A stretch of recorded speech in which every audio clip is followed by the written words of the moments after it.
In this module, we are going to learn about few other functions of related to date and time, and that is day, month, weekday, days, and year frac. Now all these functions, they take the arguments and returns values. Now if you look at day function, it takes a date and returns the day of the date, that is between 1 to 31st. That means the day of the date means the day of the date of a month. Okay.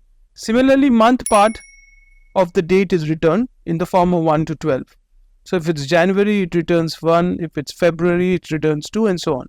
Similarly, weekday, it returns 1 if it is a Sunday. So a lot of places 1 is Monday.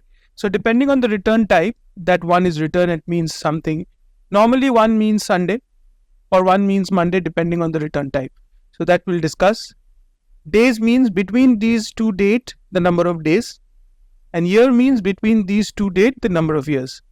So this is the functions which we are going to cover here in this module. Now if you look at this list here, we have the few names, which is the last name and the birthday. Now you are supposed to extract the day part from this date. So to get the day part, it's very simple. If you look at this function, it says day and then you give the birthday, because internally all date is a number, as we have discussed in the previous module. So this number is basically this date. So it takes that date, and if you press enter, you will get the 18th day. So it's the 18th day. So the format of this date is day, month, and year. So if that is the format, then it will give you the day, which is 18. Similarly, if I just copy that below, you will find this to be the 11th day, this to be the 27th day, this to be the 18th day, and so on and so forth. Similarly, for month, if I say is equal to month, and then give this birthday, and then close the parenthesis, and say enter, so use the first month. That's my January. And then I can drag it to get the month part.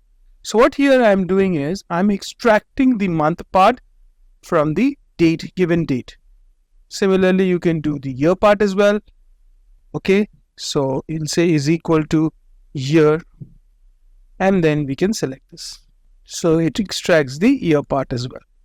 So just drag this and see all our year are extracted correctly.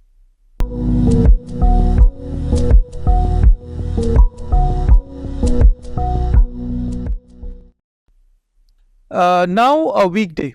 Now what does weekday means? That returns the day of the week, right, from 1 to 7. So for example, if I say is equal to weekday, and then I select this date, and then if I leave it, right, it gives me 1. Now what does that 1 means? That 1 means Saturday or Sunday. Okay, so how do I get that? What does this 1 mean? So let me do the week name, like Saturday, Sunday. So how do we actually get the week name? Now for that we have to do data format, right? So we'll say is equal to this. So we'll just copy the date in this cell from this cell. I'll just drag this up, right? And then I select the entire column, right click, go to format cell. Okay. And in the format cell, if I just want to display the week name, then I would say in the custom, I will go and say DDD. So it shows sun. So if it's 3 Ds, if it's 2 Ds, it will show the number. But if it is 3D, that means 3 small d's, lowercase d, it will show the abbreviation, that means shorter form, sun. If I say another D here, it shows me the complete Sunday. So I let it be the 4 Ds so I can see the full name Sunday. So I'll say okay. So this is Sunday, this is Sunday, this is Friday, and so on. So this 1 actually means Sunday. So in most of the cases, you will find that the first day of the week is a Sunday. But if I want something different, I have the another argument here, which is the return type, where I can say 1 is a Monday. Right? So in that case, the 7th would be Sunday. Right? So if I select this, and say enter. So this becomes 7th, right? So this becomes 7th. Why? Because this, I have chosen the format as 2, and 2 format means this week begins with Monday. But normally I leave it here because that's the default one. So even if I don't give that, that is the default.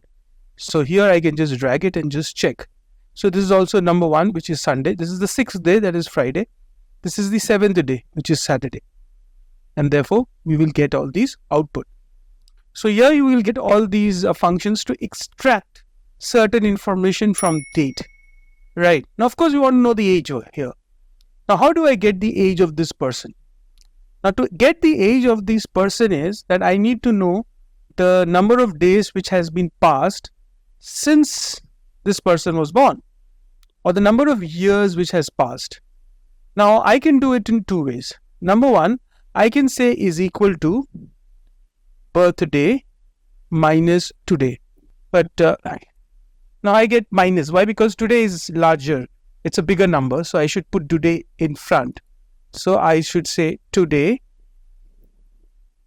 right, minus birthday.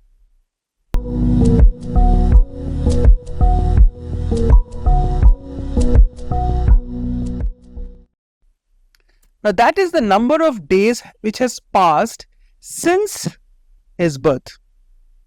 Right. Now in order to get the year part, what should I do?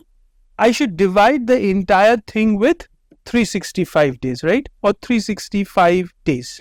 So I'll get this 71. So this person's age is 71. So I'll just drag this down. 62, 81, 50, 55, 28, right? 23, 57. So it is getting the age. It doesn't get me the decimal. Why? Because if I go to the format cell, I can get the decimal part as well. So I can just, so now right, the decimal space is not shown. So it doesn't show up. If it shows, it can show you like this, something like this, right? Because if you're dividing it, you may get a decimal part as well.